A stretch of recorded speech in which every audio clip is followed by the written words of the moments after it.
Now, is Gilligan a first name or a last name? Well, on the show, we never said, but I asked Sherwood Schwartz, the writer, and he Yeah. said if we ever going to use it, it would have been Willie Gilligan. Willie Gilligan? Willie Gilligan, yeah. See, that's a scoop here now to all of us. Gilligan's Island may look like a lighthearted sitcom about castaways, but sharp-eyed fans know the show is full of clever details hiding in plain sight. From quirky set secrets to surprising character nods, these hidden gems make the series even more fascinating.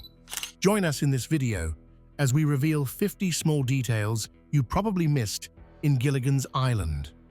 Let's get right into it. Number 50. The professor was a real scientist off-screen. Russell Johnson, who played the professor, wasn't just pretending to be smart. He really was. He actually held a chemistry degree from the University of Pennsylvania, which gave his performance an extra layer of authenticity. Johnson often revised the scientific lines in the scripts and even created some of the experiments himself. So what other small details were missed in Gilligan's Island? Keep watching to find out. Number 49. The SS Minnow's ironic name and mysterious disappearance. The SS Minnow wasn't named by chance. It was a painstaking process to restore the SS Minnow to its former glory. The interior is completely new to it. Producer Sherwood Schwartz picked the name as a sly jab at Newton Minnow, the FCC chairman who once slammed television as a vast wasteland. By naming the Castaways' unlucky boat after him, Schwartz slipped in a little revenge. The next detail on the list was never aired. Let's find out what it is. Number 48. The censored kiss that never aired. In episode 67, Mary Ann and the professor Mary Ann will perform a soft shoe dance. Great! Very lovely. were supposed to share a sweet on-screen kiss, but network censors stepped in, worried that showing it might corrupt young viewers. Instead of embracing, the actors were forced to stand 3 feet apart and blow kisses across the space, a moment that ended up looking far more awkward than romantic. Number 47. The lagoon was more dangerous than it looked. The tropical lagoon on Gilligan's Island looked like paradise, but behind the scenes, it was anything but. To keep the water looking clear on camera, crews used so many chemicals that fish would die instantly when placed in it for scenes. What million-dollar mistake was made on the show? Let's find out. Number 46. The opening credits had a costly geography mistake. Sharp-eyed experts once noticed that the island spot in the opening credits was completely wrong. The map placed it right in the middle of busy Pacific shipping lanes, an area where thousands of ships passed regularly. Number 45. The lagoon was really a leaky concrete pool. While the lagoon looked like a tropical paradise on screen, in reality, it was nothing more than a concrete pool built on the soundstage. The problem? It leaked constantly, creating headaches for the crew. Still want to find out more details that were missed in Gilligan's Island? Stay tuned to find out. Number 44. The cast exposed fake fan mail. To keep spirits high during production, the studio secretly hired a service to write fake fan letters for the cast. At first, the trick seemed to work. Bags of fan mail poured in. But the actors soon noticed something odd. The handwriting looked exactly the same on hundreds of the letters. Number 43.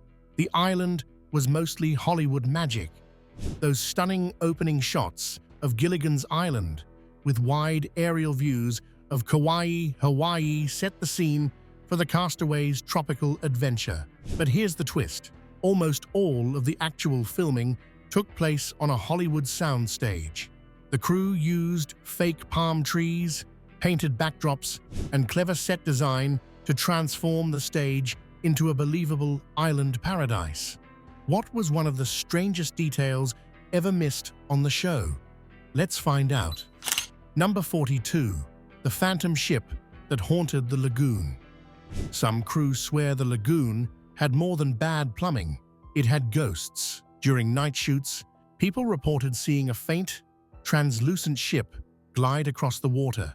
Security footage even captured the weird image, which seemed to show up more often on full moons. Number 41. The lagoon is now just a parking lot. The famous lagoon, where the SS Minnow once floated, is gone today, paved over and turned into a parking lot at the CBS Studio Center in Studio City. Over the years, construction crews working there have uncovered surprising relics, from leftover props to fragments of the minnow itself. Keep watching to find out the next small detail on the list.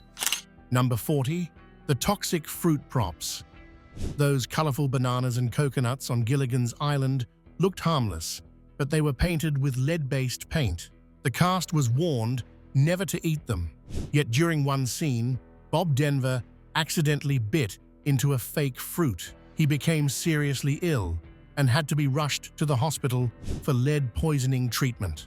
Only then did the studio repaint the props with safer materials. Number 39. The professor was almost played by someone else. Believe it or not, the professor we know and love almost never made it to the island. The very first actor cast in the role quit after just one day of filming, leaving the production in a tough spot. Scrambling for a replacement, the crew brought in Russell Johnson, and it turned out to be the perfect choice. How far can fans go because of their favorite TV show? Let's find out. Number 38. Fans filed death certificates for the castaways. When CBS cancelled Gilligan's Island, one fan in Wisconsin took their disappointment to a shocking level. They actually filed official death certificates for all 7 castaways with the state registry. The listed cause of death? Network negligence. But how did the show get its theme song? Let's find out. Number 37. The show almost had a different theme song. Before audiences ever heard the catchy Ballad of Gilligan's Isle, the show had a very different theme song. In the pilot, the music was soft and mellow, far from the upbeat tune fans know today. Test audiences didn't think it fit a lighthearted comedy, so producer Sherwood Schwartz went back to the drawing board. He brought in George Weil to compose a new version, and the result was the lively, unforgettable theme that still sticks in people's heads decades later. Number 36. The Reunion Lagoon flood disaster. When CBS brought the cast back for the first Gilligan's Island reunion movie, the rebuilt lagoon turned into a disaster zone. Millions of gallons of water burst through, flooding nearby sound stages and causing an estimated $10 million in damage. At first, it looked like a freak accident, but an investigation revealed something far darker. A former employee, fired during the original series, had sabotaged the pumps as an act of revenge. So, what happened when the chosen actor to play Gilligan turned it down? Keep watching to find out. Number 35. Gilligan almost went to another actor. It's strange to think that Bob Denver, who became forever linked with Gilligan, wasn't the first choice for the role. Actor Jerry Van Dyke was originally offered the part, but he turned it down, dismissing the script as the worst thing I'd ever read. Number 34. The real-life castaways. In 1966, life imitated art in the strangest way. 7 fans of Gilligan's Island deliberately stranded themselves on a tiny island near Fiji, hoping to prove survival was possible, just like on the show. But reality was much harsher than TV comedy. Number 33. Mary Ann replaced a character named Bunny. Hard as it is to imagine, Mary Ann wasn't in the original Gilligan's Island pilot.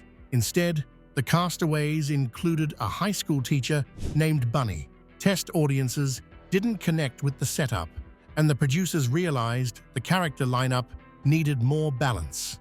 What drama was stirred by CBS? Let's find out. Number 32. The CBS Mole. Not all the drama on Gilligan's Island came from the castaways.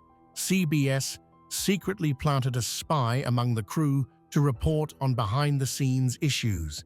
But the plan backfired when the mole accidentally faxed their report to the wrong number. Number 31. Tina Louise thought Ginger was the star.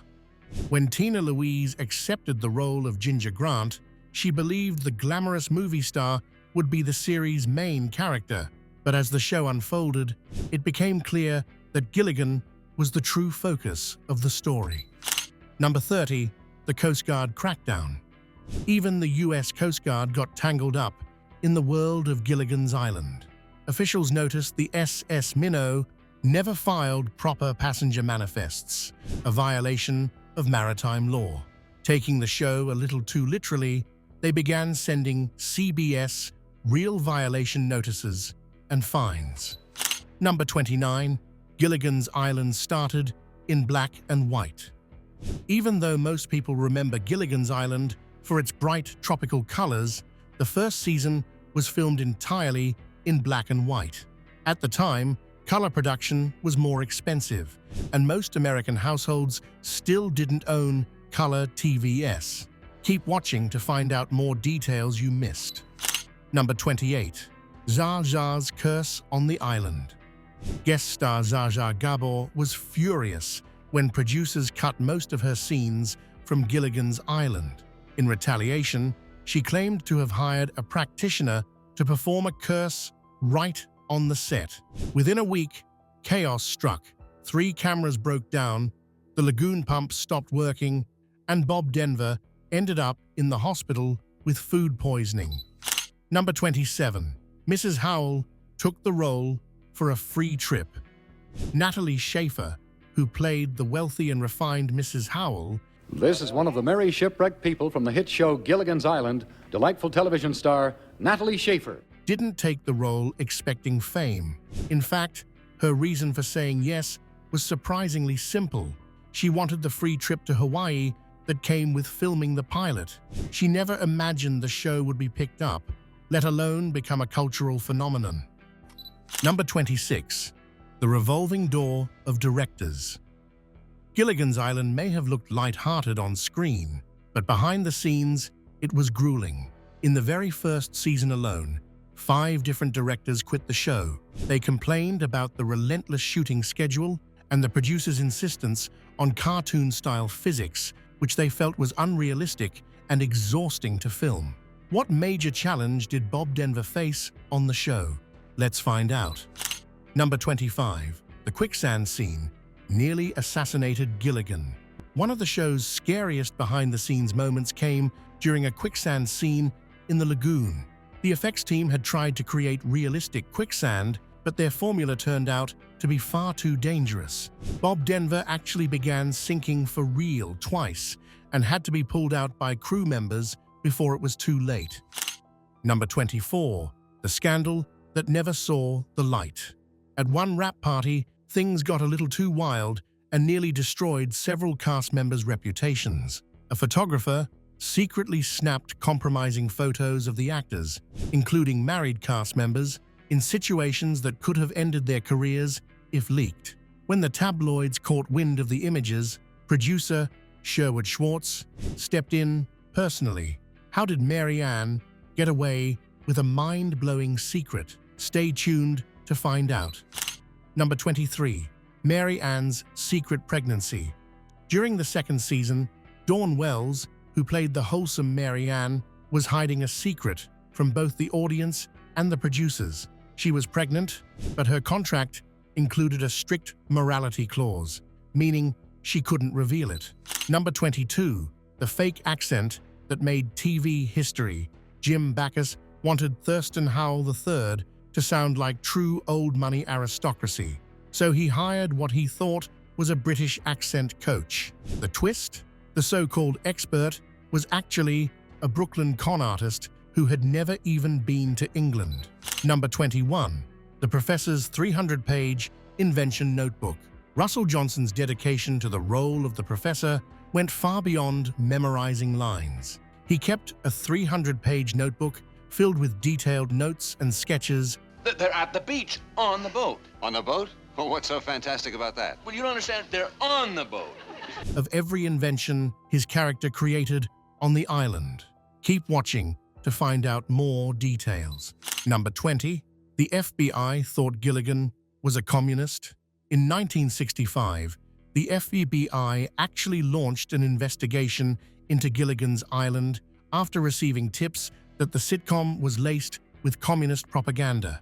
Agents combed through episodes looking for coded messages about wealth redistribution and communal living on the island. Number 19. The millionaire actor was deep in debt. Ironically, Jim Backus, who played the ultra-wealthy Thurston Howell III, was anything but rich when the show began. In real life, he owed the IRS around $300,000, a massive debt at the time. Number 18. The case of the stolen scripts. During production, scripts for Gilligan's Island mysteriously vanished from the studio.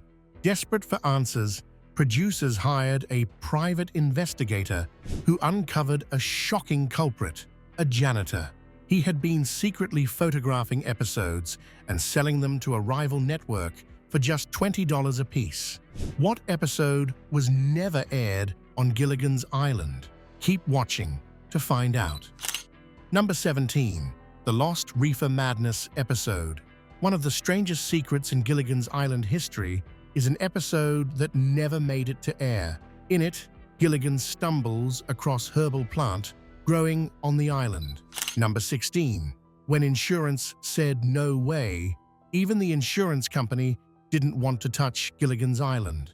After reviewing the slapstick-heavy scripts, adjusters predicted the cast would rack up more than 3,000 injuries during filming. Number 15. Ginger wore Marilyn Monroe's dress.